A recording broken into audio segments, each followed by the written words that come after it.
আর এক ফোনে বাংলায় শুরুতে যে খবরের দিকে আমরা নজর রাখবো, আগামী বছর বাংলায় বিধানসভা নির্বাচন। বিহারের পর এবার কি এই রাজ্য ভোটার তালিকার স্পেশাল ইন্টেন্সিভ রিভিশন? জল্পনা বাড়িয়ে মুখ্য নির্বাচনী আধিকারিক বললেন, এসআইআর তো হতেই পারে। কলকাতায় বিএলওদের এসআইআর প্রশিক্ষণ কমিশনের।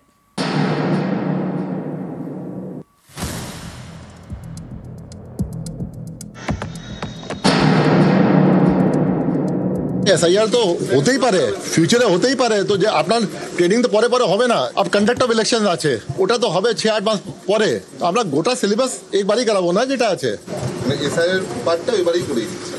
এসআইআর যে আছে প্রত্যেক দিনই আমরা টাচ করছি। এসআইআর বা ভোটার তালিকার স্পেশাল ইন্টেন্সিভ রিভিশন। নির্বাচন কমিশনের এই পদক্ষেপ ঘিরে ইতিমধ্যে ভোটের বিহারে ঝড় উঠেছে, সংসদেও ঝড় উঠেছে। বিহারের পর এবার কি পশ্চিমবঙ্গে এসআইআর করতে চলেছে নির্বাচন কমিশন? কমিশনের তৎপরতা ঘিরে এই জল্পনাই জোরালো হয়েছে।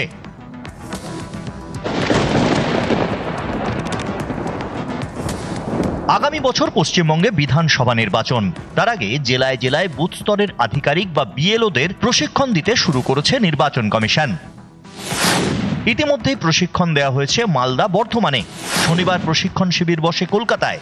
সেখানে উপস্থিত ছিলেন হাওড়া, কলকাতা, নদিয়া, উত্তর এবং দক্ষিণ 24 পরগনার 978 জন বিএলও। সেই প্রশিক্ষণ শিবিরে আধিকারিকদের হাতে যে ম্যানুয়াল দেওয়া হয়েছে তাতে জলজল করছে এসআইআর। ভোটার তালিকার স্পেশাল ইন্টেন্সিভ রিভিশন শুরু হলে নির্বাচন কমিশনের বুথ স্তরের আধিকারিকদের কি কি করতে হবে সে বিষয়ে স্পষ্ট নির্দেশ রয়েছে এই পাতাগুলোতে। প্রশিক্ষণ শিবিরে এসআইআর বোঝাতে উদাহরণ হিসেবে তুলে ধরা হচ্ছে বিহারের কথা। আপাতত বিহারে কি কি হচ্ছে সেটা আমাদেরকে জানালো, মানে ভোটার লিস্টকে আবার নতুন করে রিক্রিয়েশন করা হচ্ছে। তাদের জন্য কি কি ডকুমেন্ট দিতে হবে সেটাই একটু রাফলি আইডিয়া আমাদেরকে দিল। বেঙ্গলের ক্ষেত্রে এখনো কিছু বলেনি। ফার্স্ট টাইম ভোটার হবে, 6 নম্বর ফর্ম ফেলতে হবে, 3টা ডকুমেন্ট ম্যান্ডেটরি, বার্থ সার্টিফিকেট চাইতে হবে, অ্যাড্রেস প্রুফ চাইতে হবে, আর থার্ড লিঙ্কেজ মানে বাবার মা ভোটার কার্ড মানে চাইতেই হবে। তারপরে বোঝা যাবে বাবার মা ইন্ডিয়ান, তারপরে আপনি ইন্ডিয়ান হবে। এই পরিস্থিতিতে জল্পনা তৈরি হয়েছে, তবে কি বিহারের মতো বিধানসভা ভোটের আগে এসআইআর হবে বাংলাতেও? জল্পনায় ঘি পড়ে মুখ্য নির্বাচনী আধিকারিকের মন্তব্যে। এসআইআর তো হতেই পারে, ফিউচারে হতেই পারে। তো যে আপনার ট্রেনিং তো পরে পরে হবে না। আপ কন্ডাক্ট অফ ইলেকশন আছে, ওটা তো হবে 6-8 মাস পরে। তো আমরা গোটা সিলেবাস একবারই করাবো না, যেটা আছে মানে এসআইআর পার্টটা এবারই করে দিচ্ছি। এসআইআর যে আছে প্রত্যেক দিনই আমরা টাচ করছি। এবছর শেষে বিহারে বিধানসভা নির্বাচন। তার আগে সেখানে ভোটার তালিকার স্পেশাল ইন্টেন্সিভ রিভিশন শুরু করেছে নির্বাচন কমিশন। আগামী বছর পশ্চিমবঙ্গে বিধানসভা ভোট। তার আগে দিল্লিতে বুথ স্তরে আধিকারিকদের প্রশিক্ষণ দেয় নির্বাচন কমিশন। দিল্লির পর বাংলার জেলায় জেলায় প্রশিক্ষণ। সেই প্রশিক্ষণের ম্যানুয়ালে হাজির এসআইআর। বিহারের পর কি তবে বাংলা? জল্পনা জোরালো। নিউজ 18 বাংলা। ভোটার তালিকা সংশোধনের নামে নাগরিকত্ব যাচাই, বেছে বেছে ভোটারের নাম বাদ। বিহারের এসআইআর ঘিরে হাজারো বিতর্ক। আর নির্বাচন কমিশন যদিও কোনো অভিযোগই মানতে নারাজ। বিধানসভা ভোটের আগে ভোটার তালিকার এসআইআর বা স্পেশাল ইন্টেন্সিভ রিভিশন হচ্ছে বিহারে, জানিয়ে উত্তাল রাজনীতি। কিন্তু ভোটের আগে ভোটার তালিকা সংশোধন তো হয়েই থাকে, তাহলে এই এসআইআর নিয়ে এত হইচই কেন? কারণ অনেকের দাবি বিহারে ভোটার তালিকা সংশোধনের নামে নাগরিকত্ব যাচাই করা হচ্ছে। নির্বাচন কমিশনের নির্দেশ, যারা 1987 থেকে 2004 মধ্যে জন্মেছেন তাদের মা বাবার মধ্যে কোনো একজনের জন্ম তারিখ ও ভারতে জন্মের প্রমাণ দিতে হবে। 2004-এর 2রা ডিসেম্বরের পরে জন্ম হলে মা বাবা দুজনেরই জন্ম তারিখ এবং জন্মস্থানের শংসাপত্র দিতে হবে। বিহারে 11টি নথির তালিকা দিয়েছে কমিশন, যার মধ্যে অন্যতম জন্মের শংসাপত্র, পাসপোর্ট, স্কুল বোর্ড বা বিশ্ববিদ্যালয় থেকে পাওয়া শংসাপত্র, স্থায়ী বাসস্থানের প্রমাণ, এসসি বা এসটি সার্টিফিকেট, জাতীয় নাগরিক পঞ্জি বা এনআরসিতে নাম, কেন্দ্র বা রাজ্য সরকারি কর্মী হলে সেই পরিচয়পত্র, রাজ্য সরকার বা স্থানীয় প্রশাসনের তৈরি করা পারিবারিক রেজিস্টার, জমি বা বাড়ির দলিল, আধার কার্ড, ভোটার কার্ড বা রেশন কার্ড কোনোটিকেই নথি হিসেবে গ্রহণ করেনি নির্বাচন কমিশন। জানিয়ে কমিশনকে সুপ্রিম কোর্টের প্রশ্নের মুখে পড়তে হয়।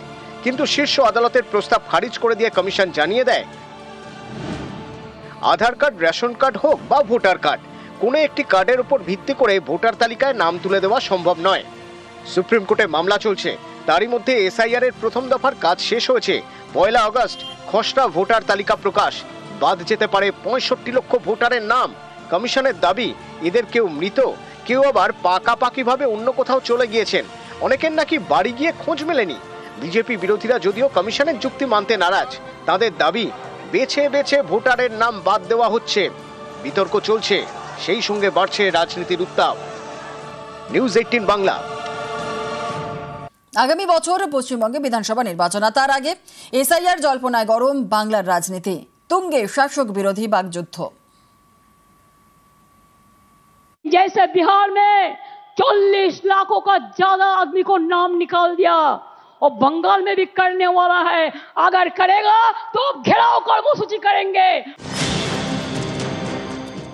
বিহারে যদি 50 লাখ বাদ যায়, এখানে 1,25,00,000 বাংলাদেশি মুসলমান আর রোহিঙ্গা বাদ যাবে। আগামী বছর রাজ্যে বিধানসভা নির্বাচন, তার আগে ভোটার তালিকার স্পেশাল ইন্টেন্সিভ রিভিশনের জল্পনা ঘিরে গরম বাংলার রাজনীতি। 21শে জুলাইয়ের মঞ্চ থেকে আগেই সুর ছড়িয়েছেন মমতা বন্দ্যোপাধ্যায়। जैसे बिहार में 40 लाखों का ज्यादा आदमी को नाम निकाल दिया और बंगाल में भी करने वाला है। अगर करेगा तो घेराव कर्मसूची करेंगे। কেউ ভিসা করে এসছে আর ফিরে যায়নি, আর অনেকেই ভিসা না করে খোলা 540 কিলোমিটার ঢোকাচ্ছে। বিহারে যদি 50 লাখ বাদ যায়, এখানে 1,25,00,000 বাংলাদেশি মুসলমান আর রোহিঙ্গা বাদ যাবে। ভারতীয় হিন্দু মুসলমানকে অ্যাসিওর করছি, একটা কারোরও কোনো অসুবিধা হলে উপরে মোদিজি যদি গ্যারান্টার থাকেন, এই রাজ্যের এলওপিও একটা ছোটখাটো গ্যারান্টার। বিরোধী দলনেতা শুভেন্দুবাবুর তো কোনো গ্যারান্টি হতে পারে না, কারণ 20 সালের নভেম্বর মাস পর্যন্ত একটা দলের গ্যারান্টির কথা বলতেন, এখন আর একটা দলের গ্যারান্টির কথা বলছেন। আগামী বছর কোন দলের গ্যারান্টির কথা বলবেন তারই তো কোনো গ্যারান্টি নেই। এখন আপনারা নির্বাচন কমিশনকে অপব্যবহার করে ভোটার তালিকায় কারচুপি করে কোনো একটা অপচেষ্টা করতে চাইছেন, বাংলা সেটার বিরোধিতা করবে। এবছর শেষে বিহারে বিধানসভা নির্বাচন, তার আগে সেখানে ভোটার তালিকার বিশেষ নিবিড় সংশোধন শুরু করেছে নির্বাচন কমিশন। যে প্রক্রিয়ায় বিহারে খসড়া ভোটার তালিকা থেকে প্রায় 65 লক্ষ নাম বাদ যেতে পারে, এই নিয়ে ঝড় উঠেছে বিহারের রাজনীতিতে। এসআইআর নিয়ে উত্তাল সংসদ, বিরোধীদের বিক্ষোভে দফায় দফায় মুলতবি হয়েছে দুকক্ষের অধিবেশন। বিরোধীদের দাবি, বেছে বেছে ভোটারদের নাম বাদ দেওয়া হচ্ছে। মহারাষ্ট্র, দিল্লির মতো বিহারেও ভোট চুরি করে জিততে চাইছে বিজেপি। পাল্টা বিজেপির দাবি, অযোগ্য ভোটারদের নাম যদি তালিকা থেকে বাদ যায় তাতে আপত্তি কোথায়? এরই মধ্যে এবার এসআইআর জল্পনায় গরম বাংলার রাজনীতি। নিউজ 18 বাংলা।